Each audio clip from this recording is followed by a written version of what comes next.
डेरा जगमाल वाली के स्वर्गीय संत बहादुर चंद वकील साहब की एक लाल डायरी आई सामने। अब संत की लाल डायरी खोलेगी डेरे के राज।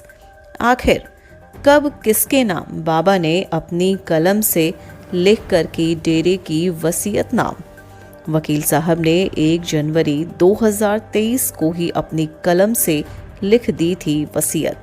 इसी डायरी में लिखी वसीयत को प्रिंट करवाकर और रजिस्टर करवाकर वकील ने ट्रस्ट के लोगों के सामने वीरेंद्र के नाम पढ़ी थी वसीयत। सिरसा के कालावले स्थित डेरा शाह मस्ताना बिलूचिस्तानी जगमाल वाली के संत बहादुर चंद वकील साहब की एक लाल डायरी सामने आई है, जिसमें वकील साहब ने 1 जनवरी 2023 को लिखी थी। इस डायरी में वकील साहब से पहले डेरे के संत रहे गुरुबख्श सिंह मैनेजर का भी जिक्र किया। उसमें लिखा है कि किस तरह से गुरुबख्श सिंह मैनेजर ने बहादुर चंद वकील साहब के नाम डेरे की वसीयत की है।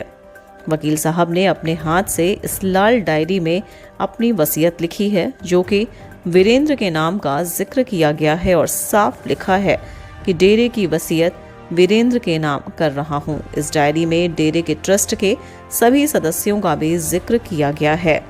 इसमें साफ जाहिर है कि संत वकील साहब ने अपने होशो हवास में डेरे की वसीयत महात्मा वीरेंद्र के नाम की गई है। इस डायरी के पन्नों पर लिखी वसीयत को प्रिंट करवाकर और रजिस्टर्ड करवाकर डेरे के ट्रस्ट के लोगों के सामने संत वकील साहब के होते हुए वकील ने वसीयत को पढ़ा था। वहीं इस डायरी को ट्रस्ट के सदस्य सुमेर सिंह ने भी पढ़कर सुनाया था। अब देखना होगा कि इस लाल डायरी में और क्या राज निकलकर सामने आते हैं। आपको बता दें कि संत वकील साहब कई महीनों से बीमार थे और इसी बीमारी के चलते उनका दिल्ली के एक निजी अस्पताल में निधन हो गया था। निधन के बाद जब संत के पार्थिव शरीर को डेरा जगमाल वाली में लाया गया तो उसी समय संत वकील साहब के गांव के रहने वाले बिश्नोई समाज के एक व्यक्ति अमीर सिंह ने गद्दी को लेकर विवाद पैदा कर दिया था। अमर सिंह ने आरोप लगाए थे कि संत वकील साहब ने जो वसीयत वीरेंद्र के नाम की है वह फर्जी है। इसकी सीबीआई और हाईकोर्ट के सिटिंग जज से जांच करवाई जाए। कह सकते हैं कि अमर सिंह ही इस पूरे विवाद की जड़ हैं, जिसकी वजह से डेरे में इतना विवाद हुआ। नहीं, उन्होंने किसके नाम क्या लिख रखा है, ये प्रशासन की देख रेख में खुलनी चाहिए। और ये जो वसीयत इन्होंने जबरदस्ती लिखवाई है, महाराज जी को ब्लैकमेल किया है, इसकी पूर्णतः उच्च स्तर पर जांच होनी चाहिए। सीबीआई इसकी जांच करे। डेरा की वसीयत को लेकर बात करें तो जो वसीयत वाली बात थी वो सब आपके सामने हुई, थोड़ा सा उसका खुलासा।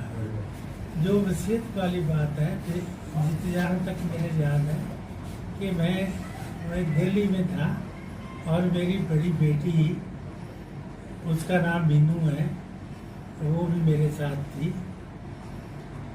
तो वो वसीयत हमारे सामने लिखवाई। तो ये बात मेरे साथ पहले भी कई बार हो चुकी थी कि डेरे में और कोई इस लायक नहीं है, मेरा तो वीरेंद्र ही है। उजागर क्यों नहीं करता? हाँ जी, क्या आप बताओ? मस्जिद उनकी मर्जी है, वो उजागर करते तो बहुत अच्छी बात है, नहीं उजागर करते तो बहुत अच्छी बात है। इसमें मेरा या महाराज जी का कसूर कहाँ है? जब वीडियो सामने है, जब वसीयत सामने है, सारी चीजें हैं, उनकी नहीं वो हुई, एक मेरे को नई बात पता लगी है।